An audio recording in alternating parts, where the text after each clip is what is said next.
Baik, sekarang bagian kelima, kita akan melihat struktur brittle yang lain, yaitu patahan. Patahan seperti kita lihat di animasi sebelumnya ya, itu ketika retakan bergeser ya di situ. Sehingga kita akan punya bidang geser atau bidang patahan di sini. Nah, sebagai bidang, maka patahan itu akan punya strike dip ya di situ. Strike dip. Jadi dia akan diperlakukan sebagai bidang dan bidang ini akan membagi dua blok batuan ya di sini. Nah, ini contoh ya. Ini contoh sesar turun di mana ada blok yang turun. Biasanya kalau blok yang turun ini berada di atas dari bidang sesar. Bagaimana kita tahu di atas? Karena dia bidang miring, ya pasti ada yang di atas, ada yang di bawah ya kalau miring. Nah, kalau di bawah dia disebut sebagai footwall, sementara kalau di atas dari bidang sesar dianggap sebagai hanging wall. Jadi kalau hanging wall bergerak turun, dia disebut sebagai sesar turun. Mempelajari patahan itu penting. Kenapa? Karena dia sangat terkait dengan masyarakat kita ya, terutama di Indonesia. Kalau ada patahan bergerak, jadi bongkah-bongkah batuan saling bergeser pada bidang retakannya akan menghasilkan gempa. Nah, ini contoh ya. Jadi kita lihat di sini gedung itu bisa hancur, pemukiman bisa hancur karena batuan bongkah-bongkah batuan yang bergeser. Ya, itu manfaat kita belajar sesar. Manfaat yang kedua, sesar ini karena dia merupakan zona yang bisa dilalui air atau fluida atau kita sebut sebagai zona permeable, maka dia biasanya menjadi tempat di mana bahan tambang itu berada ya. Jadi jadilah biasanya penambangan itu dia menyusuri bidang sesar ya di sini. Nah, ini kalau kalian lihat adalah sesar naik. Kok tahu sesar naik? Karena ini bidang sesar yang sedang ditambang si penambang ini ya. Dia sibuk itu memukul-mukul batu. Nah, bidangnya kan miring ya. Sebelah kanan ini dia berada di atas bidang miring tersebut. Jadi ini hanging wall. Yang blok sebelah kiri dia berada di bawah dari bidang sesar yang miring, kita sebut sebagai footwall.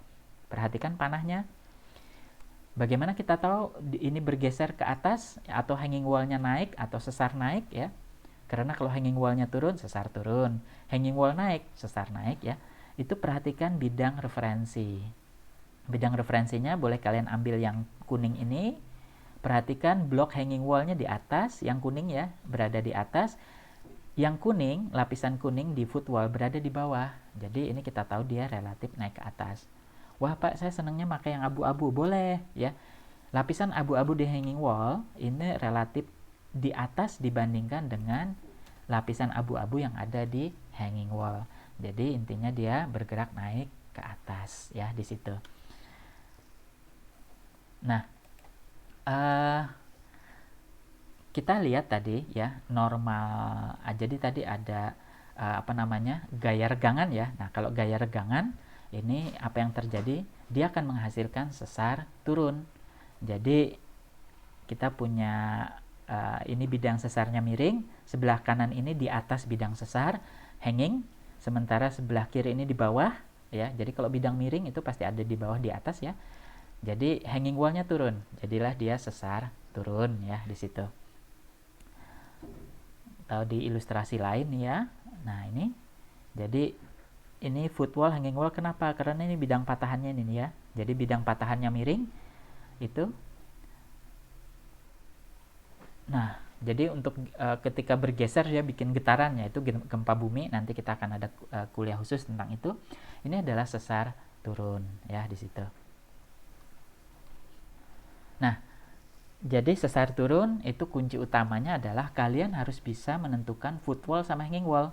Jadi ada bidang sesar, yang di atas bidang sesar blok hanging, yang di bawah bidang sesar disebut footwall ya di situ. Nah, ini contohnya. Kemudian setelah bisa menentukan hanging wall footwall, kalian harus bisa mencari bidang referensi, bidang lapisan ya di antara kedua blok tadi. Dia harus ada di hanging wall, harus ada di footwall. Baru tentukan mana yang turun ya di situ. Nah, ini kalau kita ambil yang coklat, ya ini di bawah kan, hanging wall-nya relatif di bawah dibandingkan yang footwall, lapisannya ya. Jadi ini jelas hanging wall-nya turun. Pak saya ngambil yang orange ini, yang bintik-bintik batu pasir ini boleh ya. Kenapa? Karena di sebelah footwall dia lebih atas, yang ada di hanging wall dia lebih rendah. Jadi ini salah satu bukti dia sesar turun. Mari kita latihan. Nah ini, jadi ada 5 langkah. Langkah pertama adalah kalian harus cari mana bidang patahan. Caranya, ya, lihat saja bidang lapisan di mana dia berhenti. Nah, itu artinya dia sudah patah ya. Nah, patahannya di sini. Ya. Jadi kita tarik saja. Nah, ini bidang patahan kita, ya. Langkah kedua adalah apa? Langkah kedua kalian harus bisa menentukan mana hanging wall, mana foot wall. Ingat kalau bidang sesarnya miring, pasti di atas dari bidang sesar adalah hanging wall, di bawah dari bidang sesar adalah foot wall ya di situ. Nah, ini hanging wall dan foot wall. Setelah tahu kalian hanging wall, foot wall, kalian harus bisa menentukan hanging wallnya bergerak kemana ya.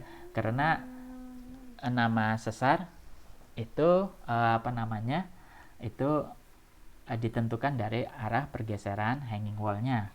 Jadi kita ambil ini, saya ambil yang ini ya. Kalian boleh ngambil yang putih boleh ya. Saya ngambil yang coklat. Nah ya. Jadi posisinya ya lapisan yang kuning ini yang saya beri tanda ini, hanging wall-nya dia lebih rendah dibandingkan yang ada di foot wall. Jadi saya bisa ngasih arah pergeserannya. Jadi itu langkah keempat. Nah, saya tambahkan arah pergeserannya. Taulah saya dari arah pergeseran ini bahwa hanging wall bergerak turun. Maka langkah kelima saya bisa memberi nama ini adalah sesar turun. Gampang kan? Ya. Nah, kemudian kalau kita main dengan sesar naik ya di sini, jadi kita goyang naik dia. Jadi ini bidang sesar, ini hanging wall. Nah, hanging wallnya naik, jadilah dia sesar naik ya di situ. Nah, sesar naik itu ada dua ya. Jadi sesar naik itu kalau sudutnya besar, sudut dip dari bidang sesarnya besar ya. Kalau dip bidang sesarnya landai ya di sini. Nah, ini maka kalian akan punya sesar anjak. Nah, ini ya. Jadi hanging wall juga, tapi perhatikan dip bidang sesar landai ya, kecil. Nah, ini adalah jenis sesar anjak ya di situ.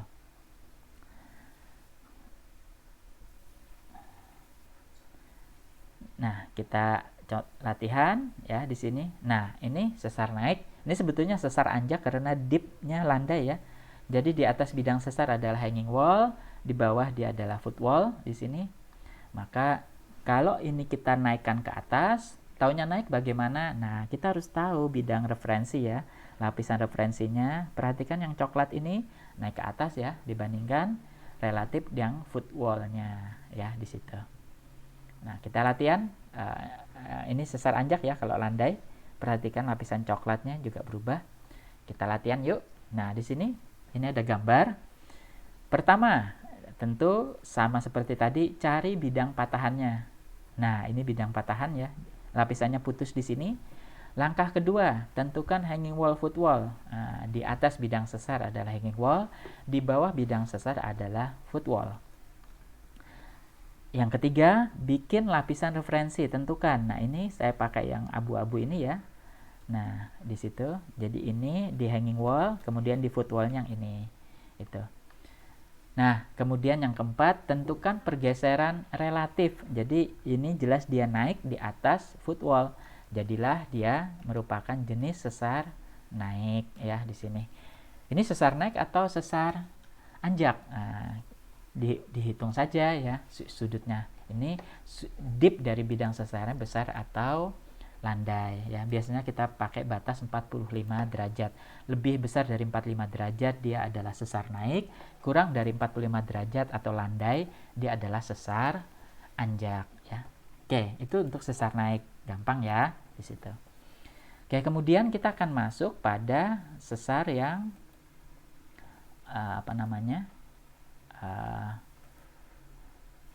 ini kalau sesar vertikal kita lihat akan sesar geser. Di sini nggak ada sesar geser ya di sini.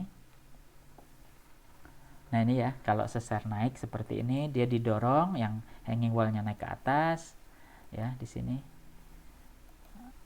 Nah, sekarang kita masuk sesar geser atau strike slip. strike itu apa? Jurus ya. Jadi dia bergesernya mengikuti jurus dari bidang sesarnya ya di sini. Nah, untuk strike slip fault ya di sini. Jadi ada dua hal yang harus kalian perhatikan. Yang pertama, kalian harus mengetahui karena dia biasanya vertikal, tidak ada lagi hanging wall footwall. Kita bagi menjadi left wall kiri dan kanan. Nah, untuk itu kalian harus pasang di mana kalian berada mengamati pergeseran tersebut. Misalkan kalian berdiri di sini, maka ini sebelah kiri kan? Yang ini sebelah kanan. Ini jadi left wall, ini right wall. Jadi kalau right wall mendekat, dia menjadi namanya dextral, ya, sesar geser dextral. Nah, kelihatan ini sungainya juga berbelok ke kanan ya di sini. Pak, saya pengen pengamatnya berdiri di sana. Namanya berubah nggak? Enggak ya. Jadi kalau kita lihat tuh pengamatnya di sana, maka yang ini berada di sebelah kanan pengamat ya. Sekarang jadi right wall. Sementara yang di sini sebelah sini sekarang berada di sebelah kiri pengamat, jadinya left wall. Perhatikan yang mendekat pengamat tetap yang sebelah kanan. Jadi namanya tetap sesar dextral ya di situ. Nih, ini contoh ya. Jadi kita punya lapisan di sini ya. Lapisannya terpotong, kita lihat di sini. Maka langkah pertama tentukan bidang sesar. Nah, ini yang memotong ya. Yang kedua adalah tentukan left wall, right wall. Nih, pengamatnya di sini. Jadi sebelah kanan itu right, sebelah kiri left. Pak, saya sebelah sini. Boleh, nanti kalian praktek ya, pengamatnya sebelah sini. Nah, ini karena ini sebelah kanan, ini sebelah kiri, right wall, left wall. Langkah ketiga, cari bidang referensi. Saya pakai lapisan yang putih kuning ini ya. Pak, saya pakai yang warna ini. Boleh ya. Nah, ini. Nah, langkah keempat adalah tentukan pergeseran bidang referensi. Jelas ini yang ini bergeser mendekati pengamat ya, sehingga kita menyimpulkan yang right wall mendekat berarti dia dextral ya. Itu. Nah, jadi penentuan langkah-langkah penentuan jenis sesar simple. 1. Cari bidang sesarnya. 2. Tentukan mana hanging wall footwall atau mana left wall, right wall. 3. Cari bidang referensi. 4. Tentukan pergeseran bidang referensinya. 5. Tentukan nama sesarnya ya. Nah, sesar tidak semua muncul di permukaan ya. Kalau muncul gampang ditentukan. Kenapa? Karena morfologi atau bentuk permukaan bumi juga berubah. Tapi ada sesar-sesar yang itu hanya bergeser di bawah permukaan bumi. Jadi bergeraknya di bawah, tidak tampak di permukaan. Nah, ini yang kita sebut sebagai sesar buta atau blind fault. Ini yang bisa mencari blind fault ini itu adalah geofisis. Karena geologis itu sesarnya harus terlihat di permukaan. Kalau geofisis harus mencari untuk mencari yang di bawah permukaan bisa ya. Jadi sesar blind atau sesar buta ini yang mencari ya kalian ya. Dan saat ini diketahui hampir semua kota-kota besar itu biasanya di bawahnya itu ada blind fault ya. Jadi ancaman gempa bumi bagi kota-kota besar dunia biasanya justru datang dari blind fault. Jadi yang bisa memetakannya adalah kalian ya, geofisis. Oke. Itu bagian untuk patahan ya.